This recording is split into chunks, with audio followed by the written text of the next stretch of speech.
Hi everyone. So ಇವತ್ತು ಅವಲಕ್ಕಿ ಒಗ್ಗರಣೆ ಮಾಡ್ತಾಯಿದ್ದೀನಿ. ಅದಕ್ಕೆ ಅವಲಕ್ಕಿನ ಚೆನ್ನಾಗಿ ತೊಳ್ಕೊಂಡು ಅದನ್ನು ಸ್ವಲ್ಪ ನೆನೆಸಿಟ್ಕೊಂಡಿದ್ದೆ.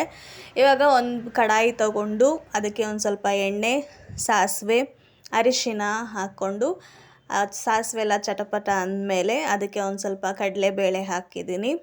ಅದೆಲ್ಲ ಫ್ರೈ ಆದಮೇಲೆ ಹಸಿಮೆಣಸಿನ್ಕಾಯಿ ಮತ್ತು ಈರುಳ್ಳಿನ ಹಾಕ್ಕೊಂಡು ಅದನ್ನು ಕೂಡ ನಾನು ಫ್ರೈ ಮಾಡ್ಕೊತಾ ಇದ್ದೀನಿ.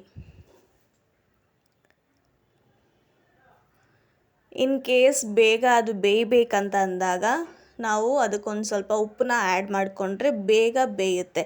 ಸೊ ಈರುಳ್ಳಿ ಅದೆಲ್ಲ ಸ್ವಲ್ಪ ಗೋಲ್ಡನ್ ಬ್ರೌನ್ ಬಂದಮೇಲೆ ಅದಕ್ಕೆ ಸೌತೆಕಾಯಿ ಕೂಡ ನಾನು ಆ್ಯಡ್ ಮಾಡ್ಕೊಂಡಿದ್ದೀನಿ. ಸೌತೆಕಾಯಿ ಆ್ಯಡ್ ಮಾಡಿದ್ರೆ ಇಟ್ ಗಿವ್ಸ್ ಡಿಫ್ರೆಂಟ್ ಟೇಸ್ಟ್, ಚೆನ್ನಾಗಿರುತ್ತೆ. ಆಮೇಲೆ ಅದಕ್ಕೆ ಒಂದು ಸ್ವಲ್ಪ ಟೊಮ್ಯಾಟೊ, ಎಸ್ಪೆಷಲಿ ನನಗೆ ಅವಲಕ್ಕಿ ಒಗ್ಗರಣೆಗೆ ಅಥವಾ ಕಡಲೆಪುರಿ ಒಗ್ಗರಣೆಗೆ ನನಗೆ ಟೊಮ್ಯಾಟೊ ಜಾಸ್ತಿ ಇದ್ದರೆ ನನಗೆ ಇಷ್ಟ ಆಗುತ್ತೆ. ಸೊ ಜಾಸ್ತಿ ಟೊಮ್ಯಾಟೊ ಹಾಕ್ಕೊಂಡಿದ್ದೀನಿ. ಸೊ ಉಪ್ಪು ಹಾಕ್ಕೊಂಡು ಒಂದು ಸ್ವಲ್ಪ ಫ್ರೈ ಮಾಡ್ಕೊತಾ ಇದ್ದೀನಿ. ಇವಾಗ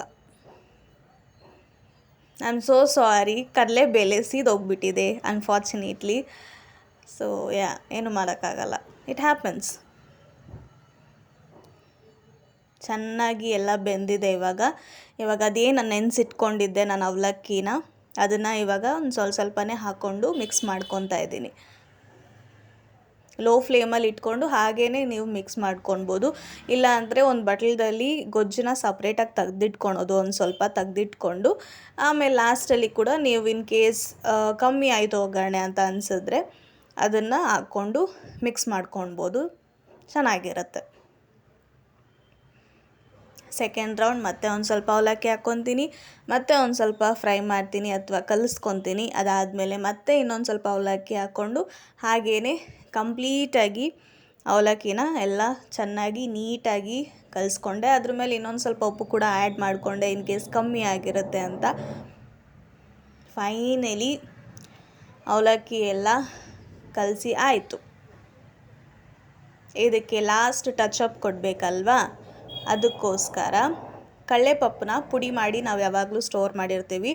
ಎಸ್ಪೆಷಲಿ ಕಡಲೆಪುರಿ ಒಗ್ಗರಣೆಗೆ ಅಥವಾ ಅವಲಕ್ಕಿ ಒಗ್ಗರಣೆಗೆ ನಾವು ಜಾಸ್ತಿ ಹಾಕ್ತೀವಿ. ಅಗೇನ್ ಇದು ಕೂಡ ನಮಗೆ ಡಿಫ್ರೆಂಟ್ ಟೇಸ್ಟ್ ಕೊಡುತ್ತೆ, ಚೆನ್ನಾಗಿರುತ್ತೆ. ಇನ್ ಕೇಸ್ ಏನಾದರೂ ಅವಲಕ್ಕಿ ಮುದ್ದೆ ಆಗಿಬಿಟ್ಟಿರುತ್ತೆ ಅಥವಾ ಜಾಸ್ತಿ ನೆಂದ್ಬಿಟ್ಟು ಒಂಥರ ಮುದ್ದೆ ಮುದ್ದೆ ಫೀಲ್ ಬರುತ್ತೆ ಅಂದಾಗ ಇದನ್ನು ಹಾಕ್ಕೊಂಡ್ರೆ ಒಂದು ಸ್ವಲ್ಪ ಉದುರಾಗಿರುತ್ತೆ ಆ್ಯಂಡ್ ಟೇಸ್ಟ್ ಕೂಡ ಚೆನ್ನಾಗಿ ಇರುತ್ತೆ ಇದು. ಸೊ ಅದನ್ನು ಲಾಸ್ಟಲ್ಲಿ ಕೇಕ್ ಆನ್ ದ ಚೆರಿ ಅನ್ನೋ ರೀತಿಯಲ್ಲಿ ಅದನ್ನ ಹಾಕ್ತೀವಿ ನಾವು ಯಾವಾಗಲೂ. ಅದಾದಮೇಲೆ ಒಂದು ಸ್ವಲ್ಪ ಲೆಮನ್ ಜ್ಯೂಸ್ ಅದನ್ನ ಕೂಡ ಆ್ಯಡ್ ಮಾಡ್ಕೊತಿದ್ದೀನಿ. ಆಲ್ರೆಡಿ ನಾವು ಟೊಮೆಟೊ ಹಾಕಿದ್ದೀವಿ. ಆ ಟೊಮೆಟೊಲ್ಲಿ ಕೂಡ ಒಂದು ಸ್ವಲ್ಪ ಹುಳಿ ಥರ ಏನಾದರೂ ಇದ್ದರೆ ಅದನ್ನು ಬಂದಿರುತ್ತೆ. ಅದ್ರ ಜೊತೆಗೆ ಕೂಡ ಇನ್ನೊಂದು ಸ್ವಲ್ಪ ಲೆಮನ್ ಜ್ಯೂಸನ್ನ ಆ್ಯಡ್ ಮಾಡಿಕೊಂಡೆ. ಸೊ ಚೆನ್ನಾಗಿರುತ್ತೆ ಹುಳಿ ಹುಳಿಯಾಗಿ ಒಂದು ಸ್ವಲ್ಪ ಅಂತ.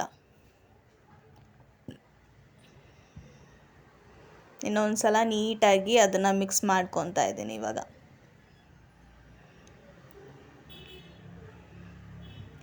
ಇನ್ನೂ ಒಂದು ಸ್ವಲ್ಪ ಟೇಸ್ಟ್ ಚೆನ್ನಾಗಿ ಸಿಗಬೇಕಂದ್ರೆ ಅದಕ್ಕೊಂದು ಸ್ವಲ್ಪ ಕಾಯಿ ತುರಿನ ಹಾಕ್ಕೋಬೇಕು. ಆ್ಯಂಡ್ ಒಣ ಕೊಬ್ಬರಿ ತೊಗೊಂಡಿದ್ದೀನಿ. ಇಲ್ಲಿ ಹಸಿ ಕೊಬ್ಬರಿ ಹಾಕ್ಕೊಂಡ್ರೆ ಇನ್ನೂ ಚೆನ್ನಾಗಿರುತ್ತೆ. ನಾನು ಒಣ ಕೊಬ್ಬರಿ ಹಾಕ್ಕೊಂಡಿದ್ದೀನಿ. ಅದನ್ನು ಕೂಡ ಒಂದು ಸ್ವಲ್ಪ ಹಾಕ್ಕೊಂಡು ಅದನ್ನು ಕೂಡ ಇವಾಗ ನಾನು ಮಿಕ್ಸ್ ಮಾಡ್ಕೊತಾ ಇದ್ದೀನಿ.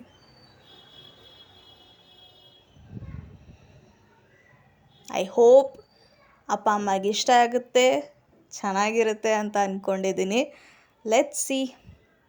ಸೊ ಟೇಸ್ಟ್ ಮಾಡೋಣವಾ? ಸೊ ಅದಕ್ಕೆ ಒಂದು ಸ್ವಲ್ಪ ಚಟ್ನಿ ಪುಡಿ, ಉಪ್ಪಿನಕಾಯಿ ಹಾಕ್ಕೊಂಡು ಇವಾಗ ನಾನು ಟೇಸ್ಟ್ ಮಾಡ್ತಾಯಿದ್ದೀನಿ ಆ್ಯಂಡ್ ಇಟ್ಸ್ ಗುಡ್.